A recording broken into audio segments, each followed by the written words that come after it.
नमस्कार, किसान समाचार में आप सभी का स्वागत है। सबसे पहले मुख्य समाचार।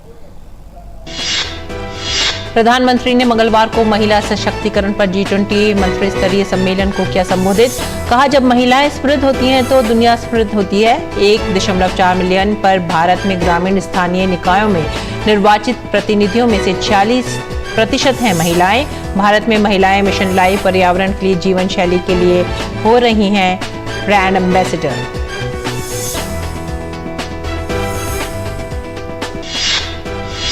किसानों की सहायता के लिए अब तक 1.25 लाख प्रधानमंत्री किसान समृद्धि केंद्रों की हो चुकी है शुरुआत। केंद्रीय रसायन एवं उर्वरक मंत्री डॉक्टर मनसुख मांडविया ने कहा, किसान केंद्रों पर किसानों की समस्याओं को हल करने का किया जा रहा है प्रयास। अगले 3 साल में यूरिया के उत्पादन में आत्मनिर्भर हो जाएगा देश।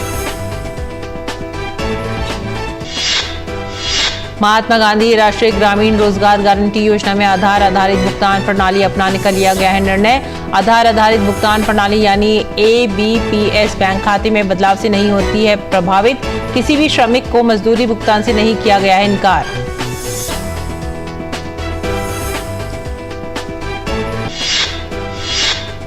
मौसम विभाग ने मध्य प्रदेश के 4 जिलों में भारी बारिश का रेड अलर्ट किया जारी। ओडिशा के कई भागों में हुई मूसलाधार बारिश से बाढ़ का बढ़ता जा रहा है खतरा। झारखंड और उड़ीसा में अगले 2 दिनों तक भारी बारिश की संभावना।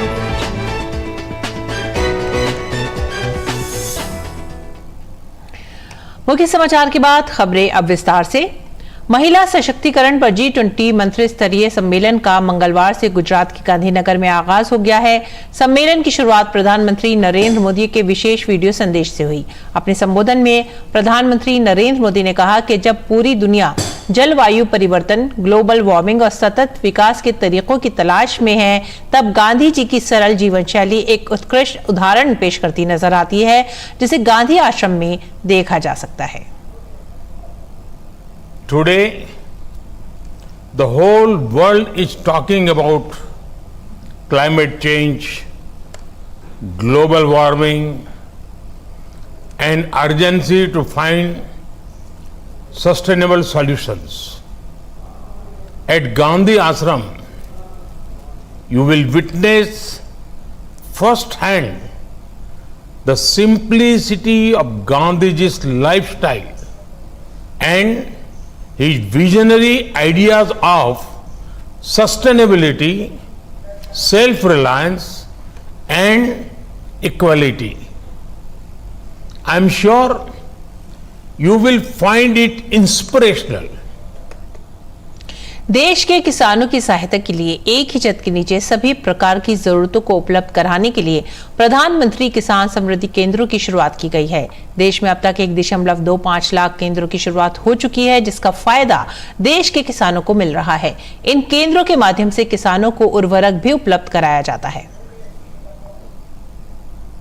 हम न केवल किसान को अपने किसानी के लिए जरूरी इनपुट्स दें, लेकिन किसान के साथ सीधा संवाद कैसे बने, यानी कि किसान के साथ संवाद बनाने के लिए, किसान को अपने किसानी के लिए ज़रूरी एग्री इनपुट्स उपलब्ध करने के लिए, किसान को भारत सरकार की सेवाओं यानी कि भारत सरकार की सहाय उसका लाभ कैसे मिले सरलता से, उसके लिए, किसान के साथ इंटरेक्शन करके किसान को एजुकेट करने के लिए एक प्लेटफॉर्म रूरल गांव तक, ब्लॉक तक और डिस्ट्रिक्ट तक कैसे सुदृढ़ करें, उस उद्देश्य के साथ एक किसान समृद्धि केंद्र प्रधानमंत्री जी ने बनाया है।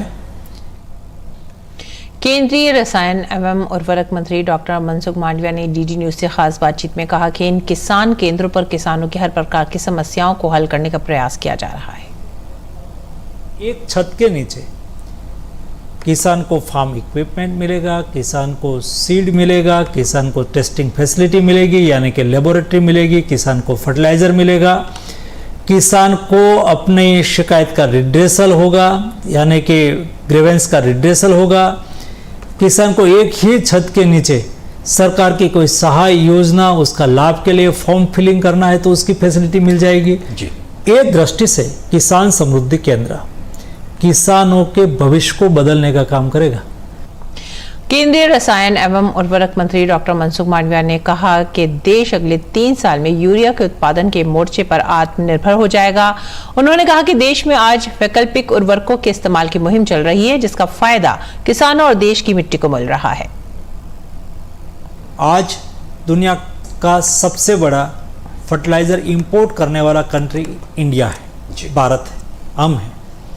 तो आने वाले दिनों में हमने तय किया है कि 2025-26 तक हम आज देश में 280 से 285 लाख मैट्रिक टन यूरिया बनाने की हमारी क्षमता है जी, लेकिन हमारा कंजप्शन 350 लाख मैट्रिक टन है। तो 60-70 लाख मैट्रिक टन आज भी हम इंपोर्ट करते हैं। तो आने वाले 3 साल के लिए हमने प्लानिंग किया है कि हम यूरिया की जगह पे नैनो यूरिया का प्रचलन करेंगे, हम सल्फर कोटेड यूरिया यानी कि गोल्ड यूरिया का उपयोग करेंगे, हम नेचुरल फार्मिंग को बढ़ावा देंगे। अगली खबर, महात्मा गांधी नरेगा के अंतर्गत किसी भी श्रमिक को मजदूरी भुगतान से इनकार नहीं किया गया है। महात्मा गांधी नरेगा के अंतर्गत लाभार्थियों को मजदूरी का समय पर भुगतान सुनिश्चित करने और लाभार्थियों द्वारा बैंक खाता संख्या को बार बार बदलने के कारण उत्पन्न होने वाली समस्याओं का समाधान करने के लिए आधार आधारित भुगतान प्रणाली अपनाने का निर्णय लिया गया है। आधार आधारित भुगतान प्रणाली यानी ABPS बैंक खाते में बदलाव के कारण प्रभावित नहीं होती है। ये भी सुनिश्चित करने के लिए कि केवल वास्तविक लाभार्थियों को योजना का लाभ मिले, वर्तमान लाभार्थियों का डीडुप्लीकेशन किया जाएगा। इसके आधारित भुगतान प्रणाली सबसे अच्छा विकल्प है। महात्मा गांधी नरेगा में ABPS को 1 फरवरी 2023 से अनिवार्य कर दिया गया है। हालांकि कई राज्यों द्वारा किए गए अनुरोध के अनुसार मंत्रालय द्वारा ये निर्णय लिया गया था कि 31 अगस्त 2023 तक लाभार्थियों का वेतन भुगतान लाभार्थी की ABPS की स्थिति के आधार पर ABPS या NSCH मोड का उपयोग करके किया जा रहा है। इससे भुगतान की तीव्र प्रक्रिया को सक्षम बनाने के अतिरिक्त योजना की नागरिक निगरानी भी बढ़ती है। कार्यस्थल पर्यवेक्षक NMMS ऐप के माध्यम से श्रमिकों की जियो टैग की गई तस्वीरों के साथ उपस्थिति दर्ज करने के लिए भी जिम्मेदारी है। और भारत सरकार ने वस्त्र मंत्रालय द्वारा भेड़ों की घटती संख्या और इनके ऊन उत्पादन को बढ़ाकर भेड़ पालकों के आर्थिक सशक्तिकरण के लिए महत्वपूर्ण निर्णय लिए हैं। इसी विषय को लेकर केंद्रीय ऊन विकास बोर्ड के अध्यक्ष गोवर्धन रायका ने वार्षिक आम सभा की बैठक की, जिसमें देश के सभी राज्यों के भेड़ व ऊन विभाग के अधिकारियों ने भाग लिया। इस बैठक के विषय पर हमारे संवाददाता OP यादव ने बात की केंद्रीय ऊन विकास बोर्ड के अध्यक्ष गोवर्धन रायका से। वस्त्र मंत्रालय भारत सरकार के तहत कार्यरत केंद्रीय ऊन विकास बोर्ड की वार्षिक आम सभा की बैठक हुई। इस बैठक में क्या क्या निर्णय हुए और किन मुद्दों पर चर्चा हुई, इन सभी विषयों पर बात करने के लिए हमारे साथ मौजूद है केंद्रीय ऊन विकास बोर्ड के अध्यक्ष गोवर्धन रायका। ऊन का विकास कैसे किया जाए और ऊन उत्पादक जो करते हैं उनके लिए भी कुछ किया जाए। तो इन कई बातों में हमारे पास शेविंग मशीन है, हम लेह लद्दाख में भी हमारे ब्रांच है, कुल्लू मनाली में है, ऐसी कई जगह है जहाँ ऊन हम डेवलप करते हुए इंडियन वूल मार्क के लिए हम कोशिश कर रहे हैं ताकि अंतर्राष्ट्रीय जगत में हमारी ऊन को हर कोई उसको एक्सेप्ट करे। भेड़ पालक को कैसे हम खुश रख के ज़्यादा ऊन पैदा करवाएं ताकि वो ज़्यादा ऊन पैदा होने से ही यहाँ की जो कारपेट है, यहाँ की इंडस्ट्री है। जो भेड़ पालक हैं उनके लिए भारत सरकार की तरफ से कौन कौन सी योजनाएं चलाई जा रही है ताकि उनको फायदा मिले, और आप अब और कौन सी नई स्कीम इसमें लाने जा रहे हैं? आपने एक बहुत अच्छी बात पूछी, क्योंकि निष्कामणी जितने भी भेड़ पालक हैं उनको अपने बच्चों को साथ में लेकर जाना पड़ता है, और बच्चे अगर साथ में जाते हैं तो उनकी जो एजुकेशन नहीं मिलती। एजुकेशन नहीं मिलने से हम ये भी चाह रहे हैं, भारत सरकार से ये हम मांग रहे हैं कि भाई मोबाइल स्कूल खोल दिया जाए। एक 20-25 समूह को होता है, उस समूह के बीच में एक मोबाइल स्कूल हो तो उनके बच्चे भी शिक्षा प्राप्त कर सके। धीरे धीरे हम देख रहे हैं कि जो भेड़ पालकों की संख्या कम हो रही है, तो इसको भी हम आगे बढ़ाएं, इसके लिए क्या करना चाहिए? अब ये संख्या वाली बात तो जैसे लेह लद्दाख में है, बहुत अच्छा चल रहा है, कुल्लू मनाली में चल रहा है, और अपने इधर जो राजस्थान, गुजरात, ये लोग जो माइग्रेट होते हैं और अन्य जैसे यूपी या मध्य प्रदेश, हरियाणा आदि कई जगह जाते हैं, तो अपने कई भेड़ पालक होते हैं, कई गाय वाले होते हैं, कई ऊँट वाले भी होते हैं, कई तरह के जानवर लेके जाते हैं और जाना पड़ता है इनको, क्योंकि यहाँ पर ये रहकर उनकी अपने पशुधन को जीवित नहीं रख सकते। और मैं धन्यवाद दूंगा साहब, पहला ये प्रधानमंत्री जी हैं नरेंद्र मोदी जी, जिन्होंने पहली बार पशुधन को वंदन किया और इन्होंने कहा कि अगर किसानों का कोई दूसरा सही भाई है तो वो पशुपालक है।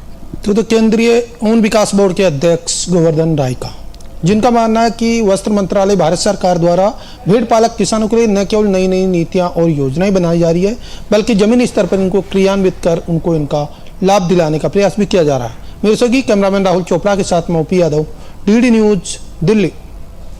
मेरा गांव मेरा देश। भारत सरकार देश के गांवों की खेती, किसानी, रहन सहन व खान पान और लोक परंपराओं को सहेज कर भारत के गांवों से जुड़ी संस्कृति को संरक्षित करने के लिए मेरा गांव मेरी धरोहर अभियान चला रही है। इसी क्रम में देश के 6.5 लाख से अधिक गांवों की ऑडियो वीडियो सहित संपूर्ण जानकारी का विकिपीडिया ऑफ विलेज बनाने जा रहा है। इस कार्य को पूरा करने की जिम्मेदारी भारत सरकार ने देश के जाने माने युवा टेक्नोक्रेट सौरभ भाई को दी है। हमारे संवाददाता ओपी यादव ने बात की मेरा गांव मेरी धरोहर के संयोजक सौरभ भाई से। राष्ट्र प्रेम और देश सेवा के प्रति जोश, जज्बा और जुनून इंसान के लिए बड़े से बड़े ओपर ठुकराने की बड़ी प्रेरणा देता है और इसी का जीवंत उदाहरण है सौरभ भाई। इन्होंने IIT रुड़की से पढ़ाई की और कई तरह के MNC में इनको अंतर्राष्ट्रीय स्तर के ऑफर मिले, लेकिन इन सब को छोड़कर इन्होंने राष्ट्र सेवा और देश की संस्कृति को जीवित रखने का काम किया। वर्तमान में ये भारत सरकार के कई मंत्रालय के साथ जुड़कर न केवल भारत के ग्रामीण आबादी में रहने वाले लोगों की संस्कृति और जो मान्यताएं हैं उनको जीवंत करने का काम कर रहे हैं, बल्कि भारत की सनातन संस्कृति से युक्त गौरवशाली परंपराओं को देश और दुनिया के सामने लाने का काम भी कर रहे हैं। IIT रुड़की से पास आउट हुआ तो सबसे पहले मैंने एक लंदन का ट्रिप किया था, तो वहाँ मैं एक ब्रिटिश म्यूजियम में गया। ब्रिटिश म्यूजियम में मुझे कुछ लोग मिले। जब उन्होंने मुझे पूछा कि आप कहाँ से हो, तो मैंने बताया कि मैं भारत से हूँ। तो उन्होंने पूछा कि अच्छा आपके यहाँ तो इस तरीके के म्यूज़ियम नहीं है। तो मुझे बहुत बुरा लगा कि हमारी 5000 साल पुरानी संस्कृति है, बट हमारा जो संस्कृति की तरफ रुझान है वो बहुत कम है। और अगर हमारी जनरेशन अभी इसके लिए काम नहीं करेगी तो ये जिस तरीके से ब्रिटिशर्स आए थे और उन्होंने जिस तरीके से हमारी संस्कृति को ठेस पहुंचाई थी उस तरीके से ये चली जाएगी। आपने मेरा गांव मेरी धरोहर के नाम से एक कैंपेन चला रखा है और भारत सरकार के संस्कृति मंत्रालय के साथ जुड़कर पहली बार ऐसा हो रहा है कि 6.5 लाख गाँवों को कल्चरली हम डॉक्यूमेंट कर रहे हैं। इसमें बहुत सारे सेक्शंस है, जैसे कि कल्चरल प्रोफाइल क्या है, वहाँ का कौन सा खान पीन है, वहाँ के कैसा पहनावा है, फेमस पर्सनैलिटी कौन सा है, वहाँ की मान्यता क्या है। तो इस तरीके के बहुत सारे क्वेश्चंस है जिसको फील्ड में जाके हमारे जो सर्वेयर्स है उसको कलेक्ट करते हैं। उसको कलेक्ट करने के बाद एक ऐप के थ्रू वो अपलोड करते हैं। अपलोड होने के बाद हमारे कुछ कंटेंट मॉडरेटर्स हैं जो कि उनको देख के उनकी लैंग्वेज ठीक करते हैं, उनसे सेंसिटिविटी हटाते हैं और उसके बाद जाके ये सारा का सारा डेटा हमारा जो पोर्टल है mgmd.gov.in, इसके साथ साथ हमने 750 गाँव की ऑडियो विजुअल रिकॉर्डिंग भी की है और अब हम आगे इसको और विलेजेस की ऑडियो विजुअल रिकॉर्डिंग भी कर रहे हैं। जैसे विकिपीडिया होता है उसी तरीके से ये विकिपीडिया ऑफ विलेजेस हमने बनाया है। अगर बात करें विकिपीडिया ऑफ विलेजेस में, अगर कोई व्यक्ति अपने गांव को सर्च करना चाहता है, कोई इन्फॉर्मेशन उसके पास अलग से है कि जो आपने संकलित करने में छूट चुकी है, तो उसको वो दर्ज करवाए तो उसे क्या करना पड़ेगा? तो वहाँ पे एक एडिट का ऑप्शन है। जैसे ही वो एडिट का ऑप्शन डालता है तो लॉगिन करके, फॉर एग्जांपल हमने वहाँ पे ये नहीं बताया कि यहाँ पे खान पीन में कुछ चीज़ें हमसे छूट गई, तो उसको ऐड कर सकता है, उसकी पिक्चर ऐड कर सकता है। तो हमारे मॉडरेटर के पास जाती है। हमारे पास उस जगह के विलेज के पंचायत के जो हेड है उनका नंबर है, उनसे हम उसको चेक करते हैं कि क्या ये इन्फॉर्मेशन सही है। अगर वो सही निकलती है तो हम उसको लाइव कर लेते हैं। भारत सरकार के साथ तो कौन कौन से प्रोजेक्ट और आप अलग से कर रहे हैं जिनमें मंदिरों को, संस्कृति को, धरोहर को संरक्षित करने पे काम आपका है? बहुत क्विकली मैं आपको बताता हूँ कि हमने प्रधानमंत्री संग्रहालय बनाया है। लास्ट ईयर सेम 15 अगस्त के समय पे हमने हर घर तिरंगा का डिजिटल कैंपेन किया था, जिसमें 6.5 करोड़ लोगों ने सेल्फीज अपलोड की थी झंडे के साथ। उससे पहली साल हमने राष्ट्रगान कैंपेन किया था, जिसमें 2.5 करोड़ लोगों ने वीडियो अपलोड की थी राष्ट्रगान गाते हुए। गौरवशाली संस्कृति है वो न केवल देश और दुनिया में भारत की पहचान देती है, बल्कि इसे अगर हम हाईलाइट करें और देश दुनिया में पहुंचाएं तो कई तरह की समृद्धशाली संस्कृति से युक्त भारत की वैभवशाली संस्कृति से कई देश विभूषित भी हो सकते हैं। मेरे सहयोगी कैमरामैन संदीप के साथ मैं OP Yadav, DD news, Gurugram. और रुख करते हैं जम्मू कश्मीर का। अनुच्छेद 370 और 35 से हटाए जाने के बाद जम्मू कश्मीर के हस्तशिल्प उद्योग को बेहतर बनाने के लिए भी सरकार ने कई महत्वपूर्ण कदम उठाए हैं। इसी कड़ी में कश्मीर की सदियों पुरानी नमदा शिल्प को स्किल इंडिया प्रोजेक्ट के तहत सफलतापूर्वक पुनर्जीवित किया जा रहा है। सरकार के कदमों स्थानीय कारोबारियों के हौसलों की बदौलत 25 सालों में पहली बार ब्रिटेन, जापान, हॉलैंड और जर्मनी को $1.5 लाख के कंसाइनमेंट का पहला बैच एक्सपोर्ट किया गया है।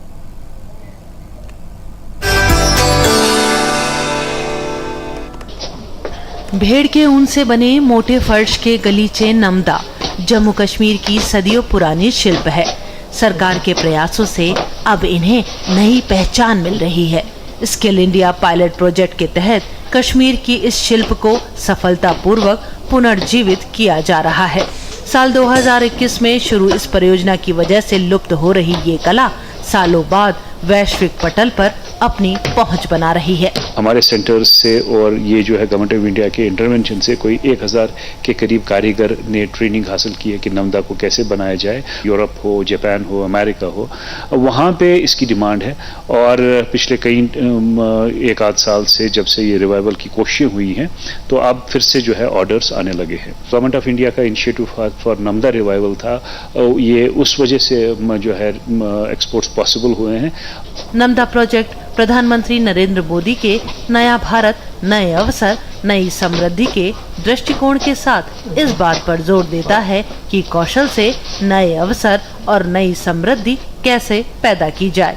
ये प्रयोग सफल हो रहा है क्योंकि अब स्थानीय नमदा बनाने वाली प्रतिभाएं तो सामने आ ही रही हैं, बल्कि वो लोग भी जो काम छोड़ चुके थे अब नई शुरुआत कर रहे हैं। गवर्नमेंट ने इसको बहुत दिलचस्पी दी है, इसमें कारीगर सीखे और आगे ये चले और हमको भी लोन वोन दिया काम के लिए, आप ये और चालू करो। मतलब मैंने छोड़ दिया था, मैंने भी दूसरी बार ये स्टार्ट किया है।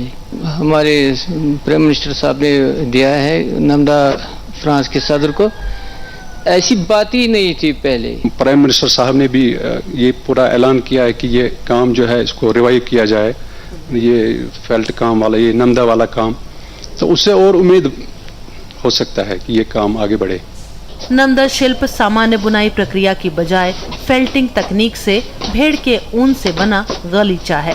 कच्चे माल की उपलब्धता, कुशल जनशक्ति और मार्केटिंग तकनीकों की कमी के कारण इस शिल्प के निर्यात में कमी आई और धीरे धीरे ये उद्योग कमजोर पड़ने लगा। तत्कालीन सरकारों ने भी इस पर कभी ध्यान नहीं दिया, लेकिन अब प्रधानमंत्री नरेंद्र मोदी की पहल से नमदा शिल्प फिर से अपनी खोई पहचान हासिल करने लगा है। अब जो यहाँ पर कारीगर हैं उनका कहना है कि सरकार ने पिछले 2-3 साल में जिस तरह के कदम उठाए हैं, जिस तरह का इनिशिएटिव लिया है, प्रधानमंत्री नरेंद्र मोदी ने खुद इसमें दिलचस्पी दिखाई है। प्रधानमंत्री ने ऐलान भी किया है कि इसको आगे बढ़ाया जाए, इसका रिवाइवल किया जाए। अंतर्राष्ट्रीय मार्केट में जाने से इस काम को न केवल पहचान मिली है बल्कि इनके आय का, रोजगार का एक जरिया भी बढ़ा है। और इनका कहना है कि जो लोग छोड़कर चले गए हैं वो भी अब वापस आएंगे, इसे ज्वाइन करेंगे और जो युवा हैं, बेरोजगार हैं, उनके लिए स्टार्टअप का एक ये बहुत ही अच्छा माध्यम हो सकता है। कैमरामैन शुभम शर्मा और विनोद ओझा के साथ रमा त्यागी, डीडी न्यूज, नौहट्टा, डाउनटाउन। और अब नजर डालते हैं मौसम के हाल पर। मौसम विभाग ने झारखंड और ओडिशा में अगले 2 दिनों तक तेज बारिश की संभावना जाहिर की है। बंगाल की खाड़ी के आसपास हवा के कम दबाव के कारण मध्य प्रदेश में अत्यधिक तेज बारिश की स्थिति बन रही है। मौसम विभाग ने उमरिया, कटनी, जबलपुर, मंडला, पन्ना, दमोह और शिवपुरी के लिए रेड अलर्ट जारी किया है। इसके साथ साथ विभाग ने बाकी के कुछ इलाकों में भी तेज बारिश का अलर्ट जारी किया है। इस बीच राजधानी भोपाल, रीवा और जबलपुर में छिटपुट बारिश हो रही है। बात करें ओडिशा की तो झारखंड की अगले 2 दिन तक तेज से बहुत तेज बारिश का अनुमान व्यक्त किया गया है। अगली खबर असम से। असम में बाढ़ की स्थिति सामान्य बनी हुई है। फिलहाल कोई भी नदी खतरे के स्तर से ऊपर नहीं बह रही है। बक्सर जिले से बुनियादी ढांचे के नुकसान की खबरें आई हैं। वहीं राज्य क्षेत्रीय मौसम विज्ञान केंद्र ने राज्य के कई जिलों में बारिश होने की संभावना भी जताई है। और आइए बात करते हैं मंडी भाव की। देखते हैं क्या रहा देश भर की मंडियों में भाव।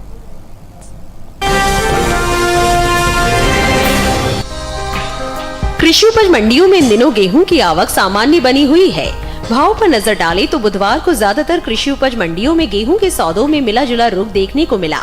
राजकोट, काला पीपल और लालसोट मंडी में गेहूं के भाव में मजबूती के साथ कारोबार हुआ। वहीं जसदन मंडी में नरमी देखने को मिली, जबकि नागपुर मंडी में इस दौरान गेहूं के सौदे बिना किसी फेरबदल के साथ हुए।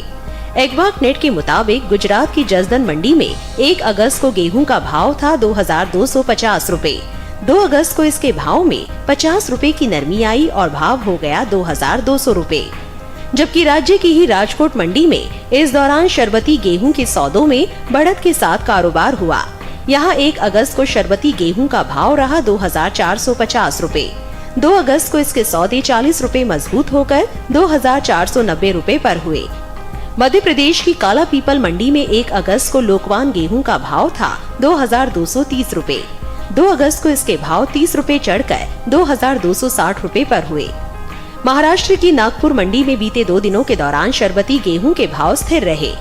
यहां 1 और 2 अगस्त को शरबती गेहूं 3150 रुपए पर बिकी। राजस्थान की लालसोट मंडी में गेहूं के भाव की बात करें तो यहां गेहूं के भाव में मजबूती देखने को मिली। 1 अगस्त को यहां गेहूं का भाव था 2300 रुपए।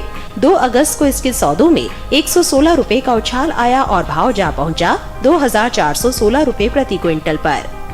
गेहूं की उपज की बात करें तो इस साल देश में घरेलू स्तर पर रबी गेहूं की पैदावार रिकॉर्ड स्तर पर जा सकती है, जिसका असर गेहूं के बाजार भाव पर पड़ता दिख सकता है।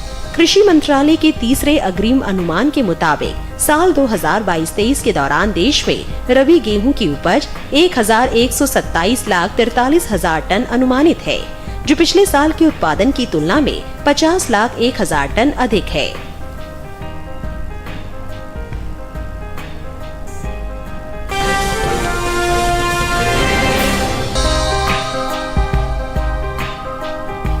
बुधवार को ज्यादातर कृषि उपज मंडियों में सरसों के भाव में उठापटक देखने को मिली। गाजीपुर, लालसोट और काला पीपल मंडी में सरसों के सौदे मजबूती के साथ हुए। वहीं हलवद मंडी में भाव नरम रहे, जबकि राजकोट मंडी में इस दौरान भाव में कोई फेरबदल देखने को नहीं मिला। आवक की बात करें तो इन दिनों अधिकांश मंडियों में सरसों की आवक सामान्य बनी हुई है। एग्वाक नेट के मुताबिक उत्तर प्रदेश की गाजीपुर मंडी में 1 अगस्त को सरसों का भाव रहा 5470 रुपए। 2 अगस्त को इसके भाव में 20 रुपए की तेजी आई और भाव जा पहुंचा 5490 रुपए प्रति क्विंटल पर। राजस्थान की लालसोट मंडी में इस दौरान सरसों के सौदों में बढ़त के साथ कारोबार हुआ। यहां 1 अगस्त को सरसों का भाव था 5313 रुपए। 2 अगस्त को इसके सौदे 189 रुपए उछलकर 5502 रुपए पर हुए। इसी तरह मध्य प्रदेश की काला पीपल मंडी में 1 अगस्त को सरसों का भाव था 4970 रुपए।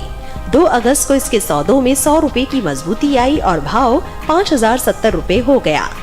गुजरात की हलवद मंडी में 1 अगस्त को सरसों का भाव रहा 6625 रुपए। 2 अगस्त को इसके भाव में 1625 रुपए की भारी गिरावट आई और भाव हो गया 5000 रुपए। हालांकि राज्य की ही राजकोट मंडी में बीते 2 दिनों के दौरान सरसों के भाव स्थिर रहे। यहाँ 1 और 2 अगस्त को सरसों 5200 रुपए पर बिकी। ये साल तिलहनी फसलों की पैदावार के लिए अच्छा साबित हुआ है। इस साल कुल तिलहन की उपज का रिकॉर्ड टूटने जा रहा है। कृषि मंत्रालय की ओर से जारी दूसरे अग्रिम अनुमान के मुताबिक देश में घरेलू स्तर पर कुल तिलहन की पैदावार रिकॉर्ड स्तर पर पहुंच गई है। साल 2022-23 के दौरान कुल तिलहन की पैदावार 409,96,000 टन होने का अनुमान है, जो पिछले वर्ष के तिलहन उत्पादन की तुलना में 20,38,000 टन अधिक है।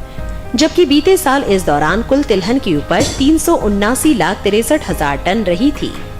वहीं बात सरसों की करें तो इस साल देश में रिकॉर्ड सरसों की पैदावार अनुमानित है। कृषि मंत्रालय के मुताबिक साल 2022-23 के दौरान 124,94,000 टन सरसों पैदा होने का अनुमान है, जबकि पिछले साल की समान अवधि के दौरान पैदावार 119,63,000 टन रही थी।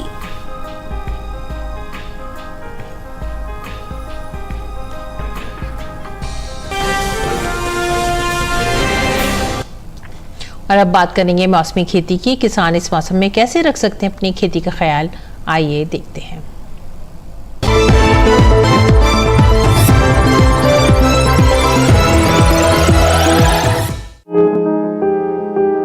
आंध्र प्रदेश में इस मौसम में मक्का की फसल में फॉल आर्मी वर्म और इल्ली का प्रकोप दिखाई दे सकता है। आंध्र प्रदेश में गन्ने की फसल को मिली बग से बचाने के लिए इनकी निचली पत्तियों को हटा दे।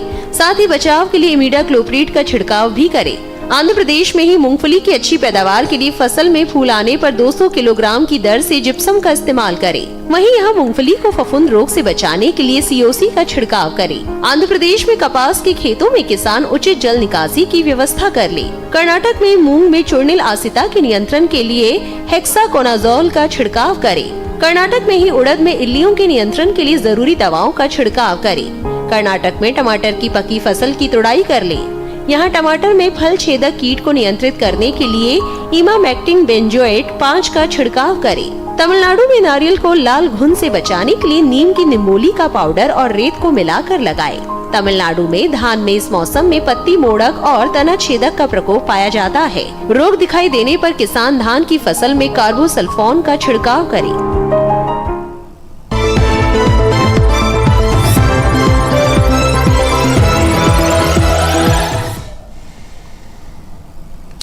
और अब कुछ और खबरें खास खबर में।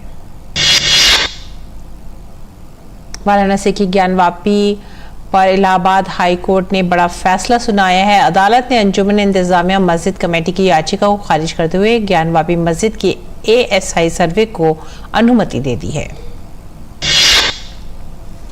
राष्ट्रपति द्रौपदी मुर्मू ने national federation of the blind के स्वर्ण जयंती समारोह में भाग लिया। राष्ट्रपति ने कहा कि दृष्टि बाधित लोगों में प्रतिभा की कमी नहीं है, इन्हें रोजगार के अवसर मिलने चाहिए, साथ ही उच्च शिक्षा भी प्राप्त होनी चाहिए।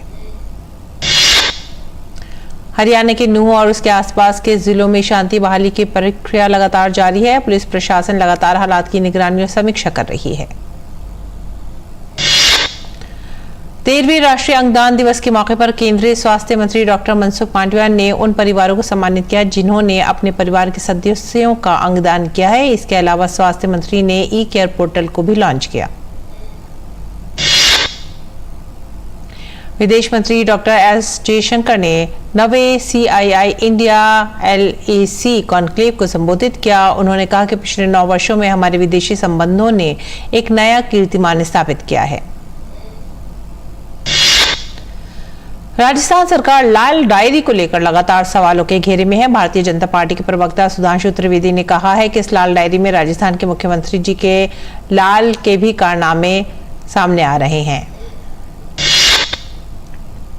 अंडमान द्वीप समूह पर गुरुवार सुबह भूकंप के झटके महसूस किए गए। रिक्टर पैमाने पर भूकंप की तीव्रता 4.3 मापी गई है। भूकंप का केंद्र 61 किलोमीटर की गहराई में था। कर्नाटक में भारी बारिश के कारण डेंगू का कहर बढ़ता जा रहा है। डेंगू के मामले पर अंकुश लगाने के लिए कलबुर्गी प्रशासन ने एंटी मॉस्किटो फॉगिंग अभियान शुरू किया है। उत्तराखंड से लगातार मलबा गिरने से सड़कें अवरुद्ध होने की खबरें आ रही हैं। गुरुवार को बद्रीनाथ राष्ट्रीय राजमार्ग पर नंद प्रयाग और छिनका में पहाड़ी के मलबा आने के कारण सड़क अवरुद्ध हो गई। गाजियाबाद के मोदी नगर में यूनियन बैंक की शाखा में भीषण आग लग गई। दमकल विभाग की कई गाड़ियों ने आग पर काबू पाया। आग के कारण काफी नुकसान हुआ है।